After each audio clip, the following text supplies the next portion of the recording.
But it seems like Mobay is totally been ripped apart with all the violence and crime that is happening there. Mobay deputy mayor calls for the return of SOE after students were taken out in Salt Spring. Rattled by Monday evening slaying of two young boys and a man, the latest in a string of killings in St. James, Deputy Mayor of Montego Bay, Councillor Richard Vernon, is calling for the return of the state of public emergency SOE. His appeal came during a visit to the Chetwood Memorial Primary and Infant School in Montego Bay on Tuesday morning, a day after two of its students, 7-year-old Justin Perry and 9-year-old Nacolvia Smith, were taken out in Salt Spring while on their way home in a taxi. 26-year-old Tevin Hale, a laborer from Salt Spring, who was alleged to have been the main target of the armed thugs, was also taken out during the incident. The use of the SOEs as a crime fighting tool has long been controversial. The government insists that they work. However, the opposition and section of civil society have argued that they are ineffective and trample on individual rights.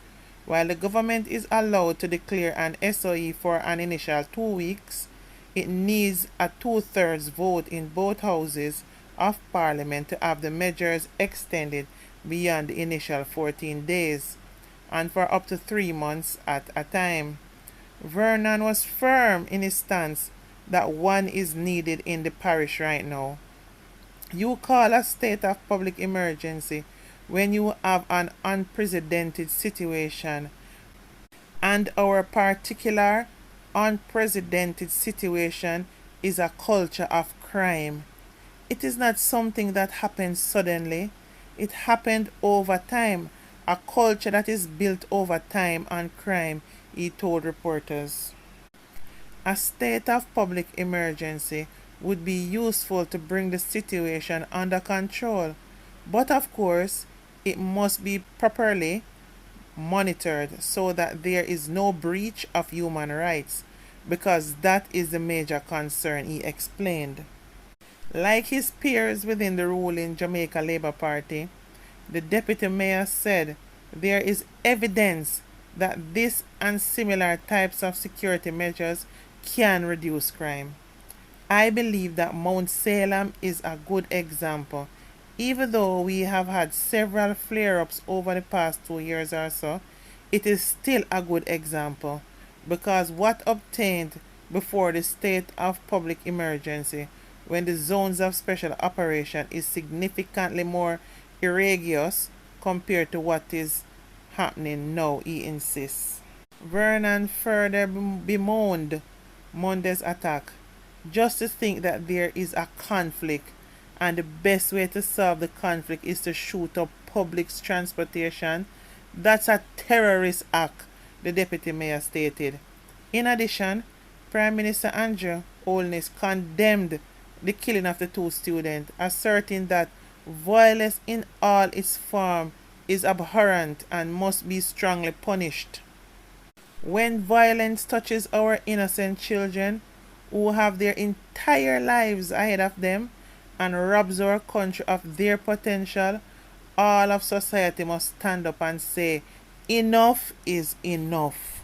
Over to Prime Minister Andrew Holness, as he has condemned the killing of the two primary school students in Salt Spring, St. James on Monday evening, asserting that violence in all its form is abhorrent and must be strongly punished. When violence touches our innocent children who have their entire lives ahead of them and robs our country of their potential, all of society must stand up and say enough is enough. Our heart goes out to the family and loved ones of the victims of this senseless act of terror, and I'm sure that a well-thinking Jamaicans are surrounding the grieving parents of the innocent children with prayers of support and comfort at this sad time, Holness said. Reports are that shortly after 7 p.m. on Monday, the student along with a man who is believed to be the intended target were gunned down. This is the latest in a series of deadly shootings that have rocked the Salt Spring community in recent time. This barbaric and merciless act of terror demonstrates once again that gunmen and gangs are a clear and present threat to the foundations of our freedom and democratic society, the Prime Minister stated. Through the wanton use of violence, gangs and gunmen hold entire communities hostage, depriving citizens of the economical livelihood and their rights to move, speak, and associate freely in their community.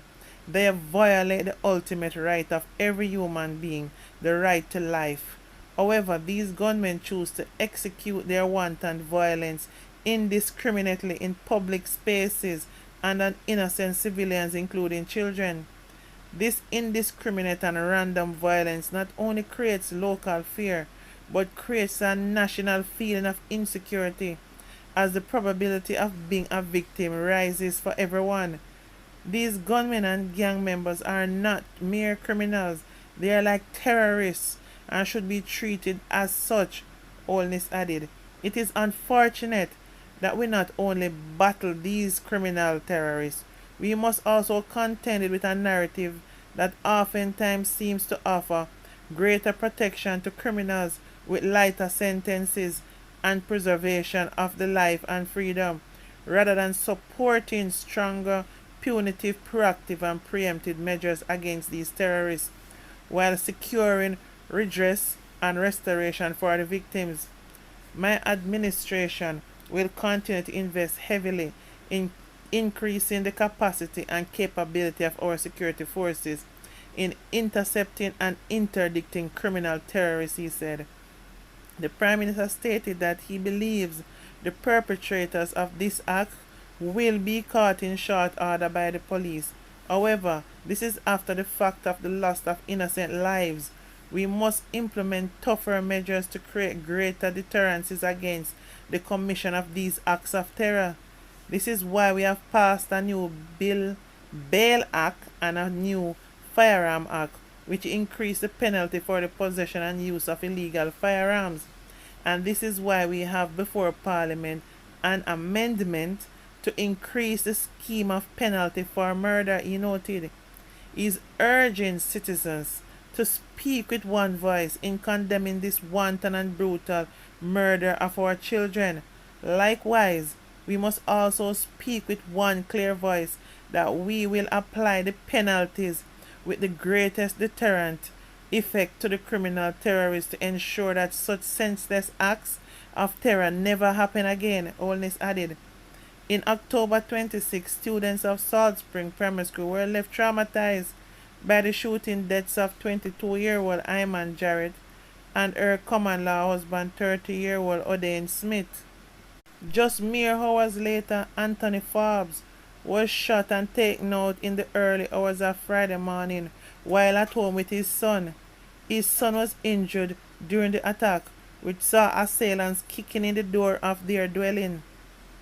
With crimes like these, criminality never stops, because reprisals and reprisal continuously is being the order of the day.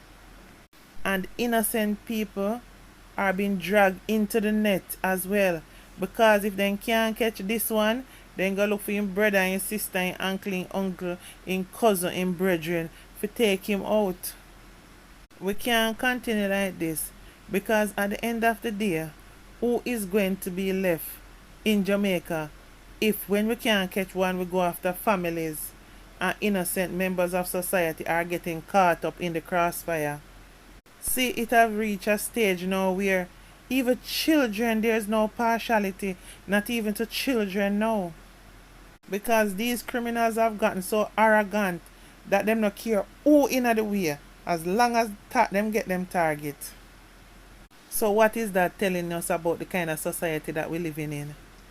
It simply means that each time any one of you step out on the road, or any one of your family members or your friends step out on the road, there's a likelihood that you will get a news that they are taken out or they get hit in a crossfire, not intention for them, but them get caught in it. That is no way for any human being to live. You're basically stepping on the street being paranoid. You understand? And that will make you lose focus on what you're supposed to be focused on. Because right then and there, the way the situation is right now, everybody is a suspect. And it no matter where you are, these criminals are so brawling. They don't care where and how. They just come in to create havoc and anything happen at that happen. So what's going to happen now? We're scared to even send out our children to school. That is too much trauma on people's lives. Imagine your child going to school, and in an area where the child goes to school, you hear that something like this happen. You know how much stress and trauma that is on your whole life, and your heart, your body, and your mind until you see that child arrive home safely. I only thing I have to say, thank God you make it home today. Because guess what happened? The same child have to go step out on the street tomorrow again and go back to school. And you go through the same trauma of worrying and so on, and just hope say your child get home to you again tomorrow. No, that is no way to live. Even if you was to put police and soldier at every school gate and man the roads, the criminals them you can't look upon them and just identify say as a criminal that. Them just can walk up into areas where the police might just squint them eye or the soldier just squint them eye and just see and them don't see when them arrive and just do what them doing and just disappear. Luckily some might get caught and some won't. It's a whole chaotic situation. Crazy way to live. I tell you, so the Jamaican society is on an icy slope, very slippery, sliding us all straight to hell. Yes, I know you have some people going to be saying, oh yeah, crime happen everywhere. But yes, it happen everywhere. But compared to the size of Jamaica, do you think that all this crime is just normal and okay for such a little island? No, it's way beyond anything that could ever be deemed normal. And it's not hungry people doing this. It's people who want their egos to be soothed. Jamaican people egos too high. And most of these criminals don't know how to be humble.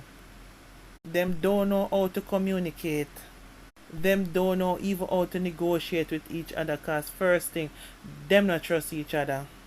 So the only voice them know how to use to communicate with is them guns and ammunition. And that simple means that we are going to be a dying society. Comment in the comment section, guys, what you think about the crime and violence that is rocked and ripping Jamaica apart. Anyway, guys, please remember to like, comment, and subscribe to my platform, please. Love you all. Bye for now.